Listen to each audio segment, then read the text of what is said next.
Hello and welcome to Consumed by Stars. Today we are beginning on page 85 at the bottom, and to refresh your memories, what had just happened was that all of our main characters were convening in a restaurant and they're waiting for Percival, whom they all love and is sort of seen as one of the figures that holds all of them together. So yeah, let's dive right in. We differ, it may be too profoundly, said Louis, for explanation, but let us attempt it. I smoothed my hair when I came in, hoping to look like the rest of you.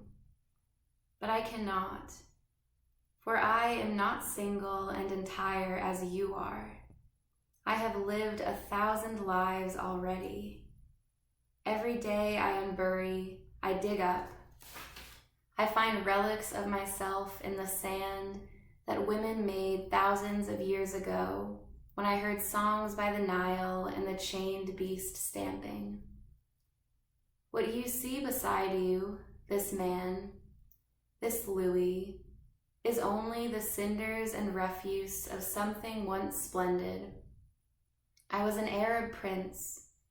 Behold my free gestures. I was a great poet in the time of Elizabeth. I was a duke at the court of Louis XIV. I am very vain, very confident. I have an immeasurable desire that women should sigh in sympathy. I have eaten no lunch today in order that Susan may think me cadaverous and that Ginny may extend to me the exquisite balm of her sympathy. But while I admire Susan and Percival, I hate the others, because it is for them that I do these antics, smoothing my hair, concealing my accent. I am the little ape who chatters over a nut, and you are the dowdy women with shiny bags of stale buns. I am also the caged tiger, and you are the keepers with red-hot bars. That is, I am fiercer and stronger than you are, yet the apparition that appears above ground after ages of non-entity will be spent in terror, lest you should laugh at me, in veerings with the wind against the soot storms, in efforts to make a steel ring of clear poetry that shall connect the gulls and the women with bad teeth, the church spire and the bobbing billycock hats as I see them, when I take my luncheon and prop my poet, is it Lucretius, against a cruet and the gravy-splashed bill of fare. But you will never hate me, said Ginny. You will never see me, even across a room full of gilt chairs and ambassadors, without coming to me across the room to seek my sympathy. When I came in just now, everything stood still in a pattern. Waiters stopped. Diners raised their forks and held them. I had the air of being prepared for what would happen. When I sat down, you put your hands to your ties. You hid them under the table. But I hide nothing. I am prepared. Every time the door opens, I cry more. But my imagination is the body's.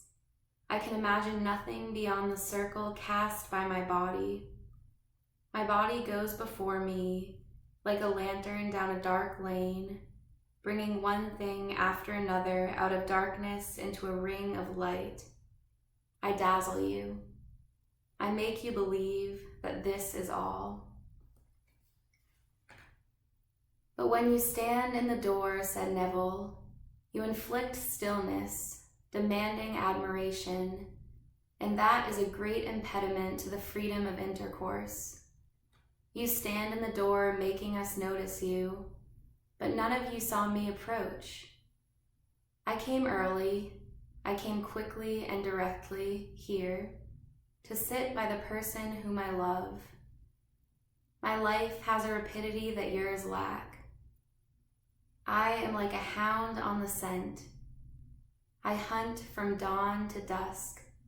Nothing, not the pursuit of perfection through the sand, nor fame, nor money, has meaning for me. I shall have riches, I shall have fame, but I shall never have what I want, for I lack bodily grace and the courage that comes with it. The swiftness of my mind is too strong for my body. I fail before I reach the end and fall in a heap, damp, perhaps disgusting. I excite pity in the crises of life, not love. Therefore I suffer horribly. But I do not suffer as Louis does, to make myself a spectacle. I have too fine a sense of fact to allow myself these juggleries, these pretenses. I see everything, except one thing, with complete clarity. That is my saving. That is what gives my suffering an unceasing excitement. That is what makes me dictate even when I am silent. And since I am, in one respect, deluded, since the person is always changing, though not the desire, and I do not know in the morning by whom I shall sit at night, I am never stagnant. I rise from my worst disasters, I turn, I change. Pebbles bounce off the mail of my muscular, my extended body. In this pursuit, I shall grow old. If I could believe, said Rhoda, that I should grow old in pursuit and change, I should be rid of my fear. Nothing persists. One moment does not lead to another. The door opens and the tiger leaps. You did not see me come.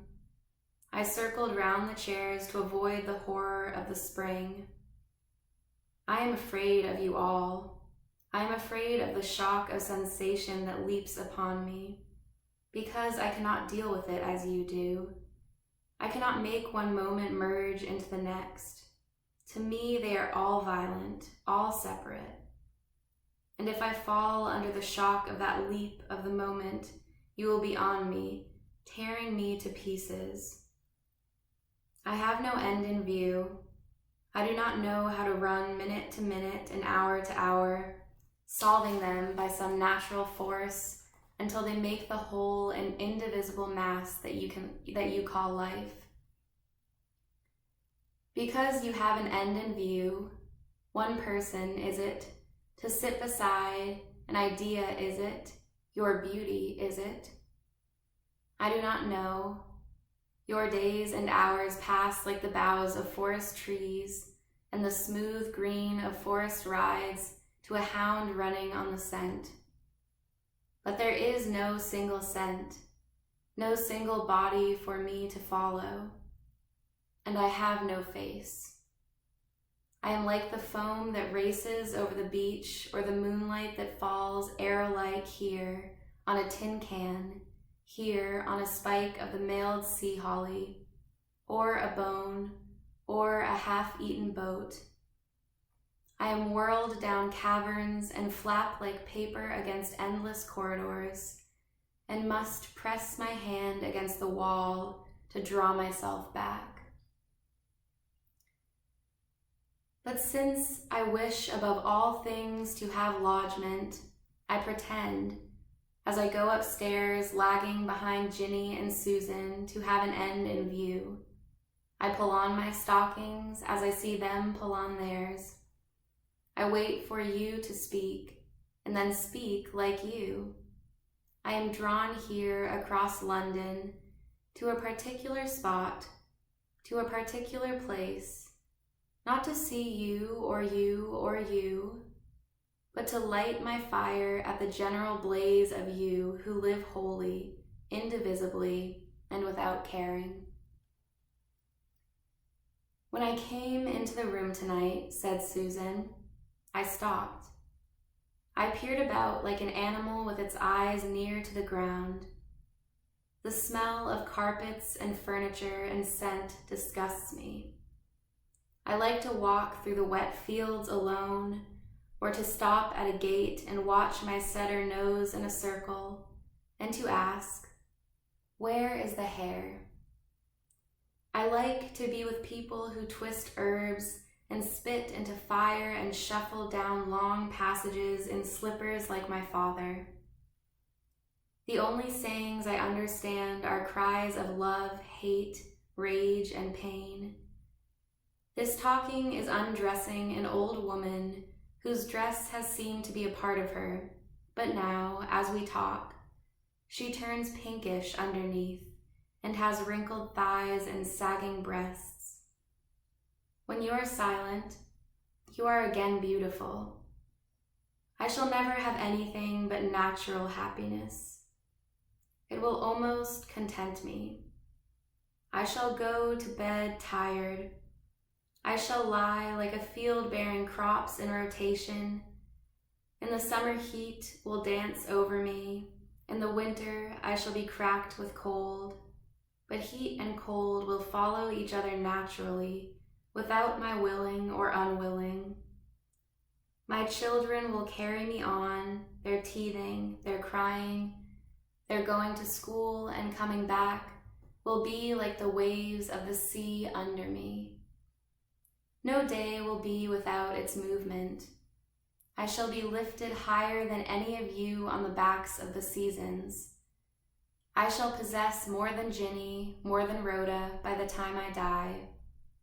But on the other hand, where you are various and dimple a million times to the ideas and laughter of others, I shall be sullen, storm-tinted and all one purple. I shall be debased and hide-bound by the bestial and beautiful passion of maternity. I shall push the fortunes of my children unscrupulously. I shall hate those who see their faults. I shall lie basely to help them. I shall let them wall me away from you, and from you. Also, I am torn with jealousy. I hate Ginny because she shows me that my hands are red, my nails bitten. I love with such ferocity that it kills me when the object of my love shows by a phrase that he can escape. He escapes and I am left clutching at the string that slips in and out among the leaves on the treetops. I do not understand phrases. Had I been born, said Bernard, not knowing that one word follows another, I might have been, who knows, perhaps anything. As it is, finding sequences everywhere, I cannot bear the pressure of solitude. When I cannot see words curling like rings of smoke round me, I am in darkness. I am nothing. When I am alone, I fall into lethargy and say to myself dismally as I poke the cinders through the bars of the grate, Mrs. Moffat will come. She will come and sweep it all up. When Louis is alone, he sees with astonishing intensity and will write some words that may outlast us all. Rhoda loves to be alone. She fears us because we shatter the sense of being which is so extreme in solitude. See how she grasps her fork, her weapon against us. But I only come into existence when the plumber, or the horse dealer, or whoever it may be, says something which sets me alight. Then how lovely the smoke of my phrase is, rising and falling, flaunting and falling, upon red lobsters and yellow fruit, wreathing them into one beauty. But observe how meretricious that phrase is, made up of what evasions and old lies. Thus, my character is in part made of the stimulus which other people provide, and it is not mine, as yours are. There is some fatal streak, some wandering and irregular vein of silver weakening it. Hence the fact that used to enrage Neville at school, that I left him. I went with the boasting boys with the little caps and badges, driving off in big breaks. There are some here tonight, dining together, correctly dressed, before they go off in perfect concord to the music hall. I loved them. For they bring me into existence as certainly as you do. Hence, too, when I am leaving you and the train is going, you feel that it is not the train that is going, but I, Bernard, who does not care, who does not feel, who has no ticket and has lost perhaps his purse. Susan, staring at the string that slips in and out among the leaves of the beech tree, cries, "He is gone. He has escaped me. For there is nothing to lay hold of. I am made and remade continually. Different people draw different words from me. Thus, there is not one person, but 50 people whom I want to sit beside tonight. But I am the only one of you who is at home here without taking liberties. I am not gross. I am not a snob. If I lie open to the pressure of society, I often succeed with the dexterity of my tongue in putting something difficult into the currency. See my little toys, twisted out of nothing in a second, how they entertain. I am no hoarder. I shall leave only a cupboard of old clothes when I die, and I am almost indifferent to the minor vanities of life, which cause Louis so much torture. But I have sacrificed much. Veined as I am with iron, with silver, and streaks of common mud, I cannot contract into the firm fist which those clench who do not depend on stimulus. I am incapable of the denials, the heroisms of Louis and Rhoda.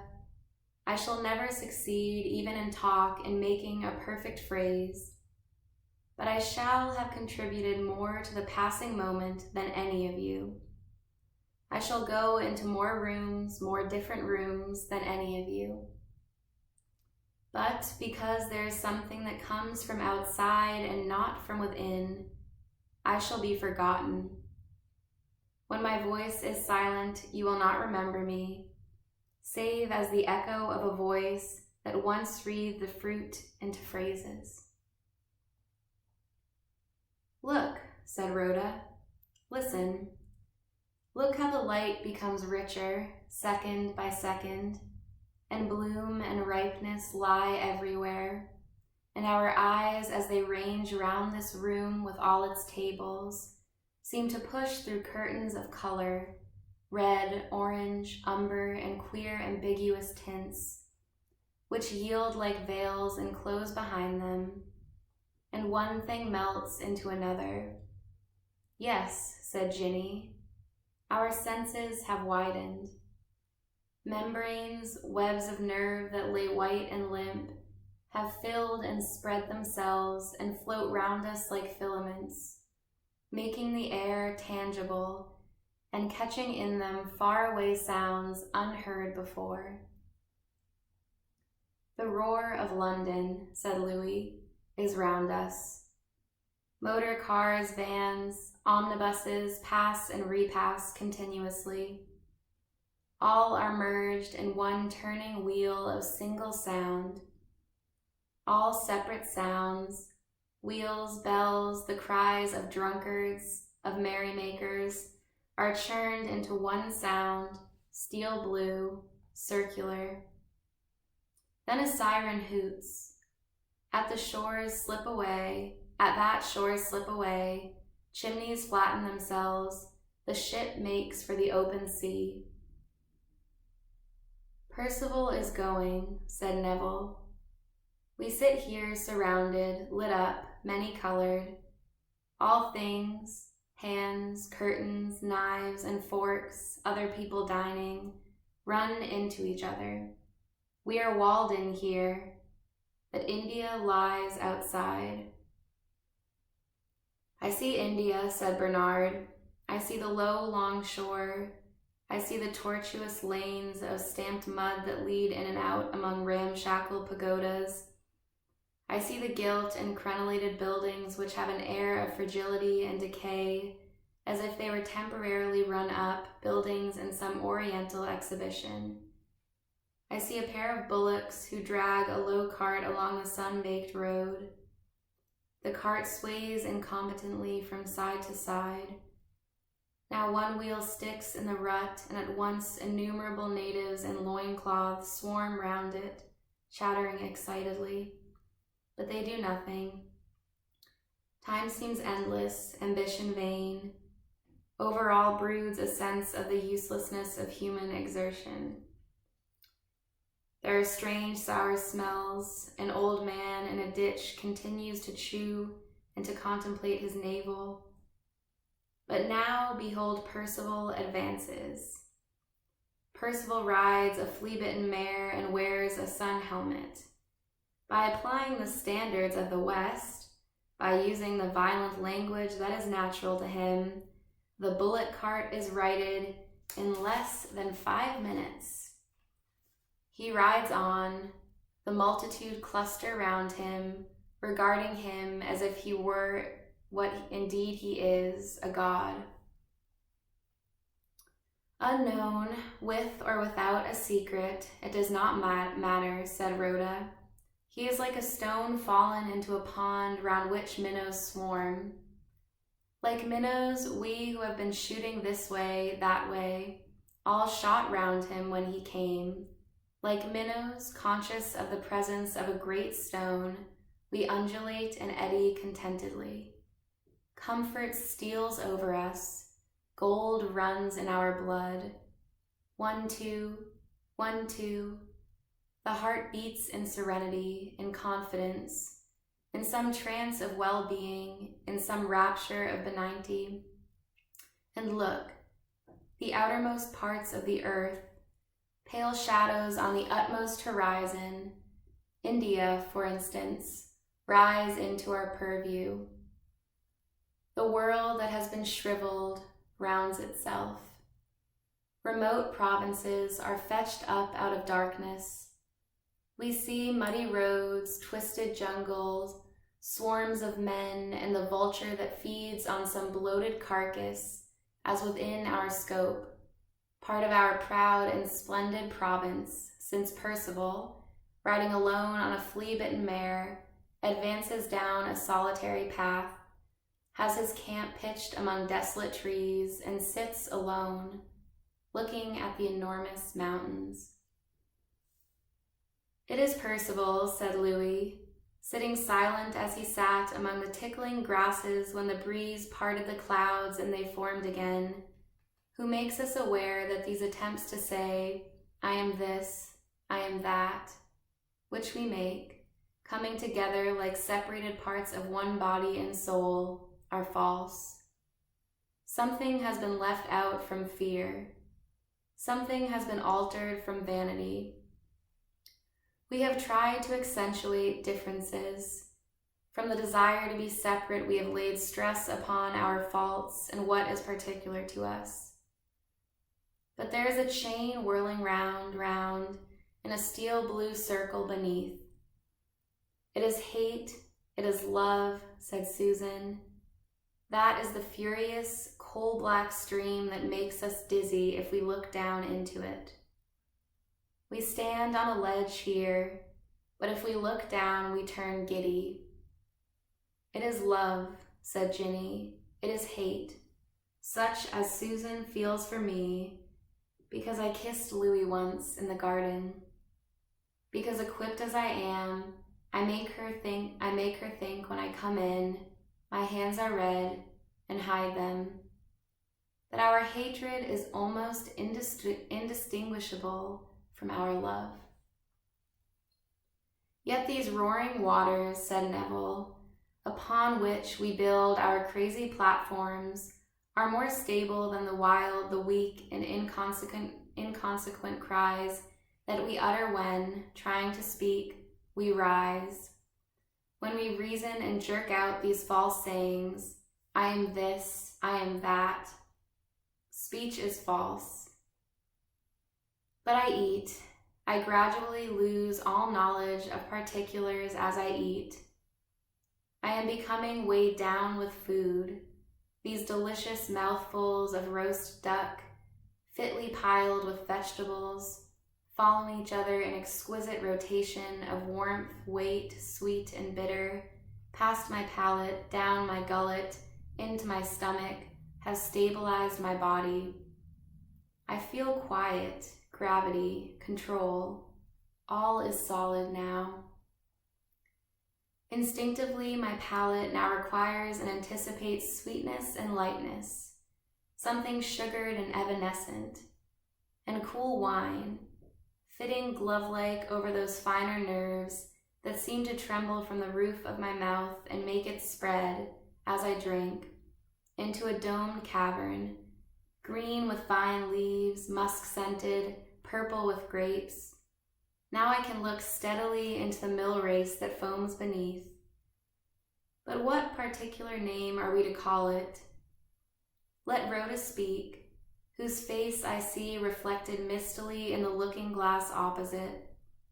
Rhoda, whom I interrupted when she rocked her petals in a brown basin, asking for the pocket knife that Bernard had stolen. Love is not a whirlpool to her. She is not giddy when she looks down. She looks far away, over our heads, beyond India. Yes, between your shoulders, over your heads, to a landscape, said Rhoda, to a hollow where the many-backed, steep hills come down like birds, wings folded. There on the short, firm turf are bushes, dark-leaved, and against their darkness I see a shape, white, but not of stone, moving, perhaps alive. But it is not you. It is not you. It is not you. Not Percival, Susan, Ginny, Neville, or Louis. When the white arm rests upon the knee, it is a triangle. Now it is upright, a column. Now a fountain, falling. It makes no sign, it does not beckon, it does not see us. Behind it roars the sea. It is beyond our reach. Yet there I venture, there I go, to replenish my emptiness, to stretch my nights and fill them fuller and fuller with dreams. And for a second, even now, even here, I reach my object and say, wander no more. All else is trial and make-believe. Here is the end. But these pilgrimages, these moments of departure, start always in your presence. From this table, these lights, from Percival and Susan, here and now. Always I see the grove over your heads, between your shoulders, or from a window, when I have crossed the room at a party and stand looking down into the street. But his slippers, said Neville, and his voice downstairs in the hall, and catching sight of him when he does not see one. One waits and he does not come. It gets later and later. He has forgotten. He is with someone else. He is faithless. His love meant nothing. Oh, then the agony, then the intolerable despair, and then the door opens. He is here. Ripping gold, I say to him, come, said Ginny, and he comes, he crosses the room to where I sit, with my dress like a veil billowing round me on the gilt chair. Our hands touch, our bodies burst into fire, the chair, the cup, the table, nothing remains unlit. All quivers, all kindles, all burns clear. Look, Rhoda, said Louis. They have become nocturnal wrapped. Their eyes are like moth's wings, moving so quickly that they do not seem to move at all. Horns and trumpets, said Rhoda, ring out. Leaves unfold, the stags blare in the thicket. There is a dancing and a drumming, like the dancing and the drumming of naked men with asciques. Like the dance of savages, said Louis, round the campfire. They are savage, they are ruthless. They dance in a circle, flapping bladders. The flames leap over their painted faces, over the leopard skins and the bleeding limbs which they have torn from the living body. The flames of the festival rise high, said Rhoda. The great procession passes, flinging green boughs and flowering branches. Their horns spill blue smoke. Their skins are dappled red and yellow in the torchlight. They throw violets. They deck the beloved with garlands and with laurel leaves, there on the ring of turf where the steep-backed hills come down. The procession passes, and while it passes, Louis, we are aware of downfalling, we forebode decay. The shadow slants, we who are conspirators, withdrawn together to lean over some cold urn, note how purple flame flows downwards. Death is woven in with the violets, said Louis. Death and again death. How proudly we sit here, said Ginny, we who are not yet 25. Outside the trees flower, outside the women linger, outside the cabs swerve and sweep, emerged from the tentative ways, the obscurities and dazzle of youth. We look straight in front of us, ready for what may come. The door opens, the door keeps on opening. All is real, all is firm without shadow or illusion. Beauty rides our brows, there is mine, there is Susan's. Our flesh is firm and cool.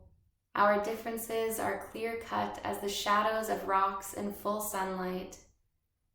Beside us lie crisp rolls, yellow glazed and hard. The tablecloth is white, and our hands lie half-curled, ready to contract. Days and days are to come, winter days, summer days. We have scarcely broken into our hoard. Now the fruit is swollen beneath the leaf. The room is golden, and I say to him, come. He has red ears, said Louis, and the smell of meat hangs down in a damp net while the city clerks take snacks at the lunch bar. With infinite time before us, said Neville, we ask, what shall we do? Shall we loiter down Bond Street, looking here and there and buying perhaps a fountain pen because it is green? Or asking, how much is the ring with the blue stone? Or shall we sit indoors and watch the coals turn crimson? Shall we stretch our hands for books and read here a passage and there a passage? Shall we shout with laughter for no reason? Shall we push through flowering meadows and make daisy chains? Shall we find out when the next train starts for the Hebrides and engage a reserved compartment? All is to come. For you, said Bernard. But yesterday I walked bang into a pillar box. Yesterday I became engaged. How strange, said Susan. The little heaps of sugar look by the side of our plates. Also the mottled peelings of pears and the plush rims to the looking glasses. I had not seen them before. Everything is now set. Everything is fixed. Bernard is engaged. Something irrevocable has happened. A circle has been cast on the waters. A chain is imposed. We shall never flow freely again. For one moment only, said Louis, before the chain breaks, before disorder returns, see us fixed, see us displayed, see us held in a vice. But now the circle breaks, now the current flows, now we rush faster than before. Now passions that lay in wait down there in the dark weeds which grow at the bottom rise and pound us with their waves. Pain and jealousy, envy and desire, and something deeper than they are, stronger than love and more subterranean. The voice of action speaks. Listen, Rhoda, for we are conspirators with our hands on the cold urn. To the casual, quick, exciting voice of action, of hounds running on the scent. They speak now without troubling to finish their sentences. They talk a little language such as lovers use. An imperious brute possesses them. The nerves thrill in their thighs. Their hearts pound and churn in their sides. Susan screws her pocket handkerchief. Ginny's eyes dance with fire. They are immune, said Rhoda, from picking fingers and searching eyes. How easily they turn and glance. What poses they take of energy and pride. What life shines in Ginny's eyes. How fell, how entire Susan's glance is, searching for insects at the roots. Their hair shines lustrous. Their eyes burn like the eyes of animals brushing through leaves on the scent of the prey. The circle is destroyed. We are thrown aside. Took a quick water break. So I'm back, obviously. But soon, too soon, said Bernard, this egotistic exultation fails.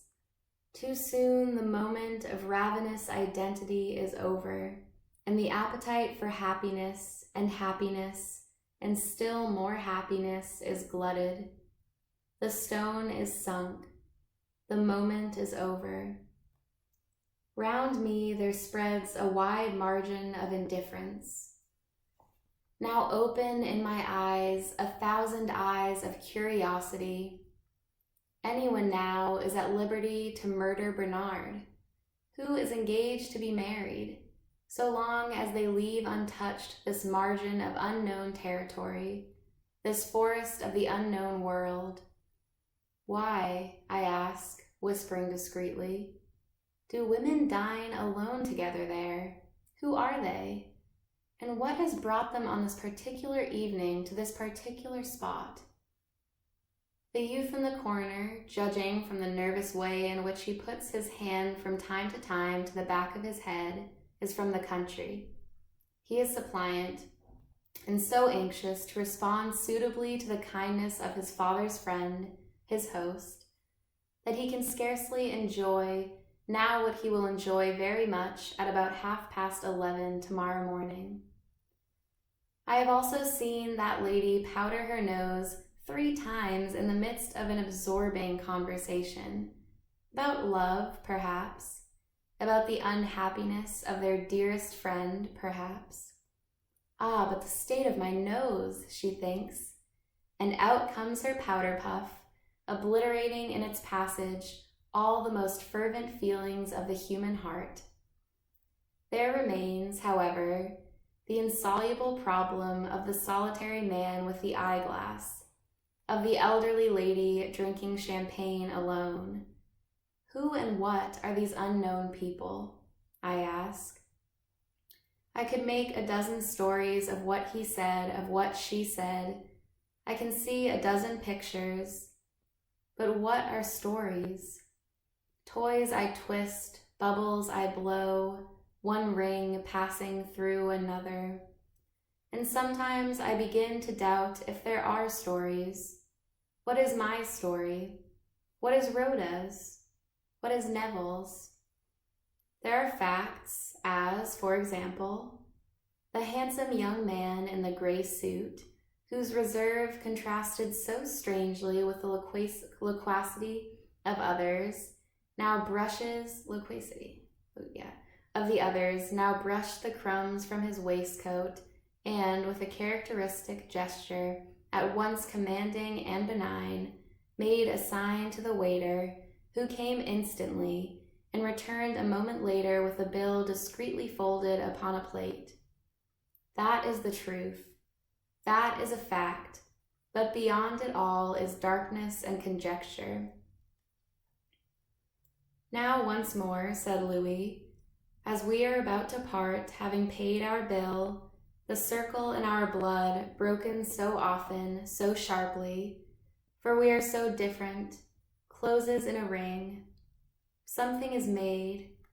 Yes, as we rise and fidget a little nervously, we pray, holding in our hands this common feeling, do not move. Do not let the swing door cut to pieces the thing that we have made, that globes itself here, among these lights, these peelings, this litter of breadcrumbs and people passing. Do not move, do not go, hold it forever. Let us hold it for one moment, said Ginny.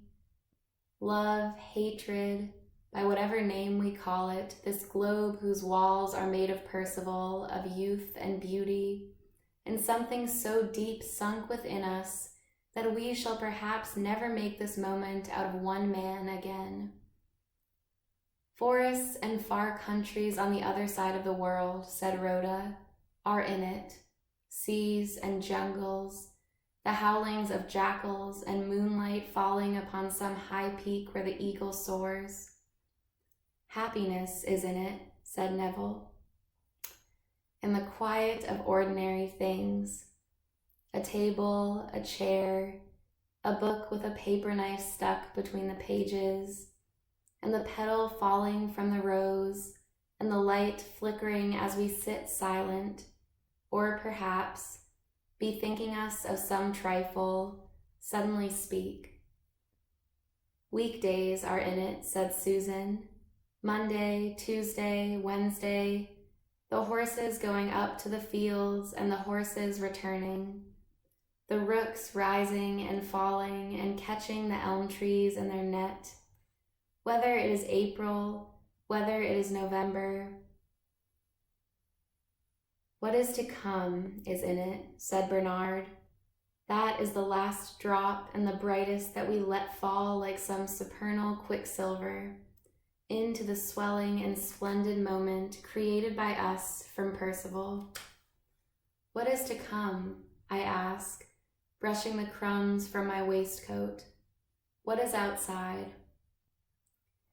We have proved, sitting, eating, sitting, talking, that we can add to the treasury of moments.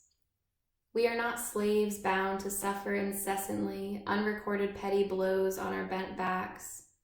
We are not sheep either, following a master. We are creators. We too have made something that will join the innumerable congregations of past time.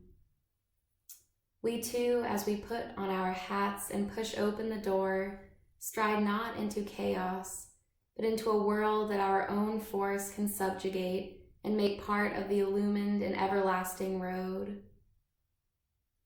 Look, Percival, while they fetch the taxi, at the prospect which you are soon to lose. The street is hard and burnished with the churning of innumerable wheels. The yellow canopy of our tremendous energy hangs like a burning cloth above our heads. Theaters, music halls, and lamps in private houses make that light. Peaked clouds, said Rhoda, voyage over a sky dark like polished whalebone. Now the agony begins. Now the horror has seized me with its fangs, said Neville. Now the cab comes. Now Percival goes. What can we do to keep him? How bridge the distance between us? How fan the fire so that it blazes forever? How signal to all time to come that we, who stand in the street in the lamplight, loved Percival. Now Percival is gone. Well, now we have reached another sunrise, and I'll read that and we'll get into Neville's perspective. There might be a shocking event to come. Spoiler alert. Okay. The sun had risen to its full height. It was no longer half seen and guessed at from hints and gleams, as if a girl couched on her green sea mattress tired her brows with water-globe jewels that sent lances of opal-tinted light falling and flashing in the uncertain air like the flanks of a dolphin leaping or the flash of a falling blade. Now the sun burnt uncompromising, undeniable. It struck upon the hard sand, and the rocks became furnaces of red heat.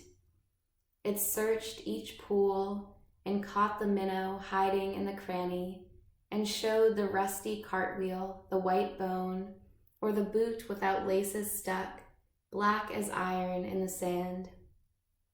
It gave to everything its exact measure of color, to the sand hills their innumerable glitter, to the wild grasses their glancing green, or it fell upon the arid waste of the desert, here wind-scourged into furrows, here swept into desolate cairns, here sprinkled with stunted dark green jungle trees. It lit up the smooth gilt mosque, the frail pink and white carved houses of the southern village, and the long-breasted, white-haired women who knelt in the riverbed, beating wrinkled cloths upon stones. Steamers thudding slowly over the sea were caught in the level stare of the sun, and it beat through the yellow awnings upon passengers who dozed or paced the deck, shading their eyes to look for the land, while day after day, compressed in its oily, throbbing sides, the ship bore them on monotonously over the waves.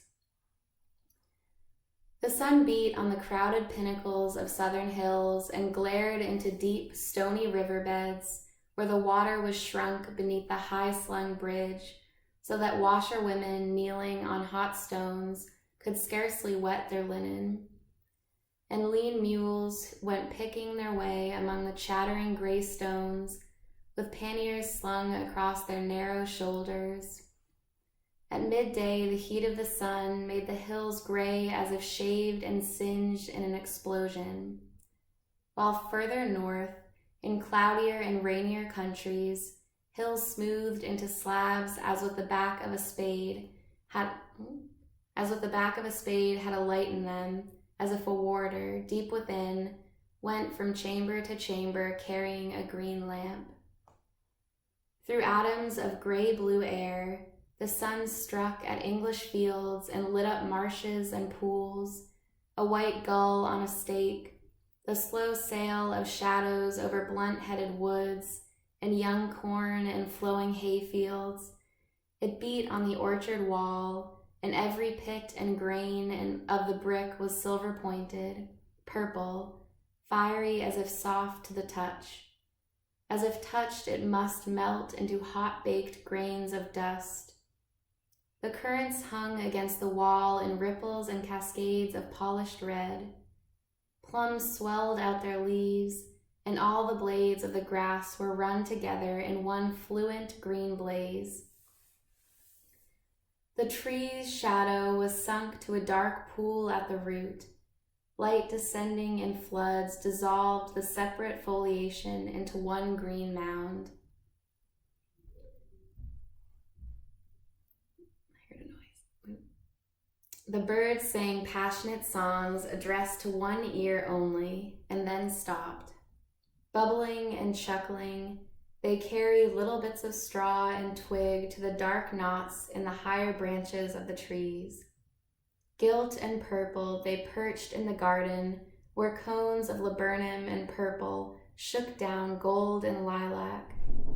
For now, at midday, the garden was all blossom and profusion, and even the tunnels under the plants were green and purple and tawny as the sun beat through the red petal, or the broad yellow petal, or was barred by some thickly furred green stalk. The sun struck straight upon the house, making the white walls glare between the dark windows. Their panes, woven thickly with green branches, held circles of impenetrable darkness. Sharp-edged wedges of light lay upon the windowsill and showed inside the room plates with blue rings, cups with curved handles, the bulge of a great bowl, the crisscross pattern in the rug, and the formidable corners of lines and cabinets and bookcases. Behind their conglomeration hung a zone of shadow, in which might be a further shape to be disencumbered of shadow, or still denser depths of darkness.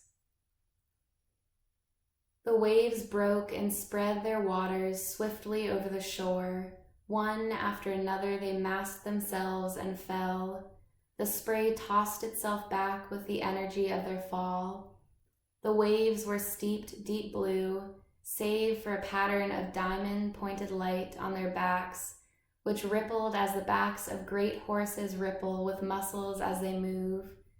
The waves fell, withdrew, and fell again, like the thud of a great beast stamping. "He is dead," said Neville. He fell. His horse tripped. He was thrown. The sails of the world have swung round and caught me on the head. All is over. The lights of the world have gone out.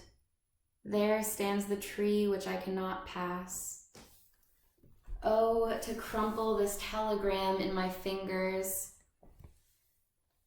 to let the light of the world flood back in, to say this has not happened. But why turn one's head hither and thither? This is the truth. This is the fact. His horse stumbled. He was thrown. The flashing trees and white rails went up in shower. There was a surge, a drumming in his ears, then the blow. The world crashed. He breathed heavily. He died where he fell. Barns and summer days in the country, rooms where we sat, all now lie in the unreal world which is gone. My past is cut from me. They came running. They carried him to some pavilion, men in riding boots, men in sun helmets. Among unknown men he died. Loneliness and silence often surrounded him. He often left me, and then returning, "See where he comes," I said. Women shuffle past the window as if there were no gulf cut in the street, no tree with stiff leaves which we cannot pass. We deserve then to be tripped by molehills. We are infinitely abject, shuffling past with our eyes shut. But why should I submit? Why try to lift my foot and mount the stair? This is where I stand, here, holding the telegram. The past summer days and rooms where we sat stream away like burnt paper with red eyes in it. Why meet and resume?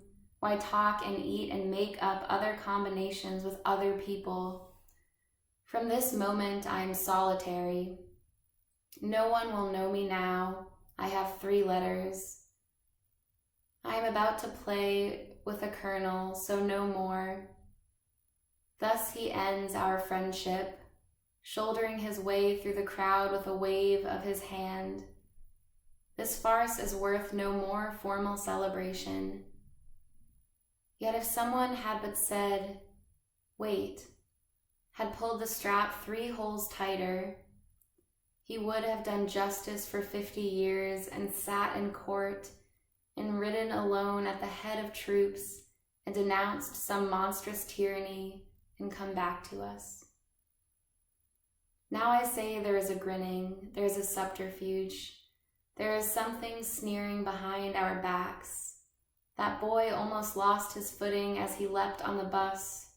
Percival fell, was killed, is buried, and I watch people passing, holding tight to the rails of omnibuses, determined to save their lives. I will not lift my foot to climb the stair. I will stand for one moment beneath the yet mitigable tree, alone with the man whose throat is cut, while downstairs the cook shoves in and out the dampers. I will not climb the stair. We are doomed, all of us. Women shuffle past with shopping bags. People keep on passing. Yet you shall not destroy me. For this moment, this one moment, we are together. I press you to me. Come, pain, feed on me. Bury your fangs in my flesh. Tear me asunder. I sob. I sob. Such is the incomprehensible combination, said Bernard. Such is the complexity of things that as I descend the staircase, I do not know which is sorrow, which joy. My son is born. Percival is dead. I am upheld by pillars, shored up on either side by stark emotions, but which is sorrow, which is joy? I ask and do not know, only that I need silence and to be alone and to go out and to save 1 hour to consider what has happened to my world, what death has done to my world. This then is the world that Percival sees no longer. Let me look. The butcher delivers meat next door. 2 old men stumble along the pavement, sparrows alight. The machine then works. I note the rhythm, the throb, but as a thing in which I have no part, since he sees it no longer. He lies pale and bandaged in some room. Now then is my chance to find out what is of great importance, and I must be careful and tell no lies. About him my feeling was, he sat there in the center. Now I go to that spot no longer. The place is empty. Oh yes, I can assure you, men in felt hats and women carrying baskets, you have lost something that would have been very valuable to you. You have lost a leader whom you would have followed, and one of you has lost happiness and children. He is dead who would have given you that. He lies on a camp bed, bandaged in some hot Indian hospital, while coolies squatted on the floor agitate those fans. I forget how they call them. But this is important. You are well out of it, I said, while the doves descended over the roofs and my son was born, as if it were a fact. I remember as a boy his curious air of detachment, and I go on to say, my eyes fill with tears and then are dry. But this is better than one had dared to hope, I say, addressing what is abstract, facing my eyeless at the end of the avenue. In the sky, is this the utmost you can do? Then we have triumphed. You have done your utmost, I say, addressing that blank and brutal face, for he was 25 and should have lived to be 80, without avail. I am not going to lie down and weep away a life of care, an entry to be made in my pocketbook, contempt for those who inflict meaningless death. Further, this is important, that I should be able to place him in trifling and ridiculous situations so that he may not feel himself absurd, perched on a great horse. I must be able to say, Percival, a ridiculous name. At the same time, let me tell you, men and women hurrying to the tube station, you would have had to respect him. How strange to oar one's way through crowds, seeing life through hollow eyes, burning eyes. Yet already signals begin, beckonings, attempts to lure me back. Curiosity is knocked out for only a short time. One cannot live outside the machine for more than perhaps a half an hour. Bodies, I note, already begin to look ordinary. But what is behind them differs, the perspective. Behind that newspaper placard is the hospital, the long room with black men pulling ropes, and then they bury him. Yet since it says a famous actress has been divorced, I ask instantly, which? Yet I cannot take out my penny, I cannot buy a paper, I cannot suffer interruption yet. I ask if I shall never see you again, and fix my eyes on that solidity, what form will our communication take? You have gone across the court, further and further, drawing finer and finer the thread between us. But you exist somewhere, something of you remains. A judge? That is, if I discover a new vein in myself, I shall submit it to you privately. I shall ask, what is your verdict? You shall remain the arbiter, but for how long? Things will become too difficult to explain. There will be new things, already, my son. I am now at the zenith of an experience. It will decline. Already I no longer cry with conviction. What luck! Exaltation, the flight of doves descending, is over. Chaos, detail, return. I am no longer amazed by names written over shop windows. I do not feel, why hurry, why catch trains? The sequence returns, one thing leads to another, the usual order. Yes, but I still resent the usual order. I will not let myself be made yet to accept the sequence of things. I will walk. I will not change the rhythm of my mind by stopping, by looking. I will walk. I will go up these steps into the gallery and submit myself to the influence of minds like mine outside the sequence. There is little time left to answer the question. My powers flag. I become torpid. Here are pictures.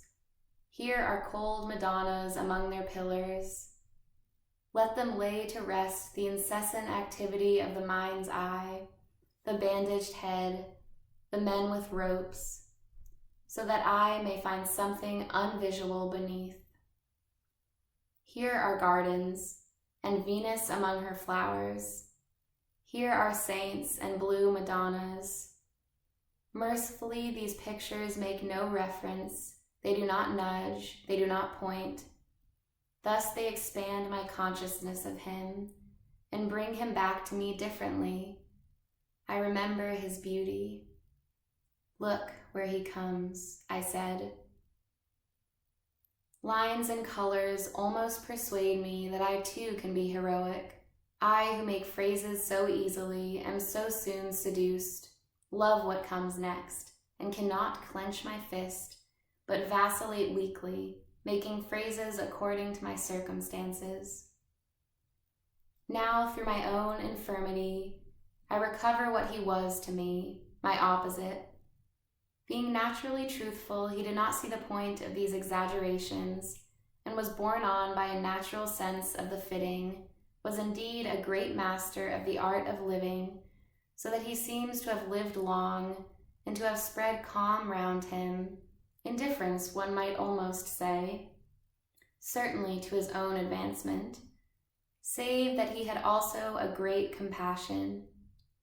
A child playing, a summer evening, doors will open and shut, will keep opening and shutting, through which I see sights that make me weep, for they cannot be imparted, hence our loneliness, hence our desolation. I turn to that spot in my mind and find it empty. My own infirmities oppress me. There is no longer him to oppose them. Behold then, the blue Madonna streaked with tears. This is my funeral service. We have no ceremonies, only private dirges and no conclusions, only violent sensations, each separate. Nothing that has been said meets our case. We sit in the Italian room of the National Gallery, picking up fragments. I doubt that Titan ever felt this rat gnaw. Painters live lives of methodical absorption, adding stroke to stroke. They are not like poets, scapegoats. They are not chained to the rock. hence the silence, the sublimity. Yet that crimson must have burnt in Titan's gizzard. No doubt he rose with the great arms holding the cornucopia and fell in that descent. But the silence weighs on me, the perpetual solicitation of the eye. The pressure is intermittent and muffled. I distinguish too little and too vaguely. The bell is pressed, and I do not ring or give out irrelevant clamors all jangled. I am titillated inordinately by some splendor. The ruffled crimson against the green lining, the march of pillars, the orange light behind the back, pricked ears of the olive trees, arrows of sensation strike from my spine, but without order. Yet something is added to my interpretation. Something lies deeply buried. For one moment, I thought to grasp it. But bury it, let it breed, hidden in the depths of my mind, some day to fructify. After a long time, loosely in a moment of revelation, I may lay hands on it, but now the idea breaks in my hand. Ideas break 1,000 times, for once that they globe themselves entire. They break, they fall over me. Line and colors they survive, therefore, I am yawning. I am glutted with sensations. I am exhausted with the strain in the long time, 25 minutes, half an hour, that I have held myself alone outside the machine. I grow numb, I grow stiff. How shall I break up this numbness which discredits my sympathetic heart? There are others suffering, multitudes of people suffering. Neville suffers. He loved Percival, but I can no longer endure extremities. I want someone with whom to laugh, with whom to yawn, with whom to remember how he scratched his head. Someone he was at ease with and liked, not Susan, whom he loved, but Ginny rather. In her room also I could do penance.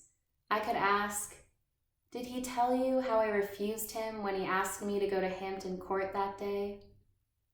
Those are the thoughts that will wake me, leaping in anguish in the middle of the night. Times for which one would do penance in all the markets of the world, bareheaded, that one did not go to Hampton Court that day. But now I want life round me, and books and little ornaments, and the usual sounds of tradesmen calling on, which to pillow my head after this exhaustion, and shut my eyes after this revelation. I will go straight then down the stairs and hail the first taxi and drive to Ginny. "There's a puddle," said Rhoda, "and I cannot cross it. I hear the rush of the great grindstone within an inch of my head. Its wind roars in my face. All palpable forms of life have failed me. Unless I can stretch and touch something hard, I shall be blown down the eternal corridors forever. What then can I touch? What brick, what stone, and so draw myself across the enormous gulf into my body safely? Now the shadow has fallen, and the purple light slants downwards. The figure that was robed in beauty is now clothed in ruin. The figure that stood in the grove where the steep-backed hills come down falls in ruin, as I told them when they said they loved his voice on the stair, and his old shoes, and moments of being together. Now I will walk down Oxford Street, envisaging a world rent by lightning. I will look at oaks cracked asunder and red where the flowering branch has fallen. I will go to Oxford Street and buy stockings for a party. I will do usual things under the lightning flash. On the bare ground I will pick violets and bind them together and offer them to Percival, something given him by me. Look now at what Percival has given me. Look at the street now that Percival is dead. The houses are lightly founded to be puffed over by a breath of air. Reckless and random, the cars race and roar and hunt us to death like bloodhounds. I am alone in a hostile world. The human face is hideous. This is to my liking. I want publicity and violence and to be dashed like a stone on the rocks. I like factory chimneys and cranes and lorries. I like the passing of a face and face and face, deformed and different. I am sick of prettiness. I am sick of privacy. I ride rough waters and shall sink with no one to save me. Percival, by his death, has made me this present, has revealed this terror, has left me to undergo this humiliation, faces and faces served out like soup plates by scullions, coarse, greedy, casual, looking in at shop windows with pendant parcels, ogling, brushing, destroying everything, leaving even our love impure, touching now by their dirty fingers. Here is the shop where they sell stockings, and I could believe that beauty is once more set flowing. Its whisper comes down these aisles, through these laces, breathing among baskets of colored ribbon. There are then warm hollows grooved in the heart of the uproar, alcoves of silence where we can shelter under the wing of beauty from truth which I desire. Pain is suspended as a girl silently slides open a drawer, and then she speaks. Her voice wakes me. I shoot to the bottom among the weeds and see envy, jealousy, hatred and spite scuttle like crabs over the sand as she speaks. These are our companions. I will pay my bill and take my parcel. This is Oxford Street. Here are hate, jealousy, hurry, and indifference frothed into one wild semblance of life. These are our companions. Consider the friends with whom we sit and eat. I think of Louis, reading the sporting column of an evening newspaper, afraid of ridicule, a snob. He says, looking at the people passing, he will shepherd us if we will follow. If we submit, he will reduce us to order. Thus he will smooth out the death of Percival to his satisfaction, looking fixedly over the cruet, past the houses at the sky. Bernard, meanwhile, flops red-eyed into some armchair. He will have out his notebook. Under D he will enter, phrases to be used on the deaths of friends. Ginny, pirouetting across the room, will perch on the arm of his chair and ask, "Did he love me more than he loved Susan?" Susan, engaged to her farmer in the country, will stand for a second with the telegram before her, holding a plate, and then with a kick of her heel, slam to the oven door. Neville, after staring at the window through his tears, will see through his tears and ask, "Who passes the window? What lovely boy?" This is my tribute to Percival, withered violets, blackened violets. Where shall I go then? To some museum where they keep rings under glass cases, where there are cabinets and the dresses that queens have worn?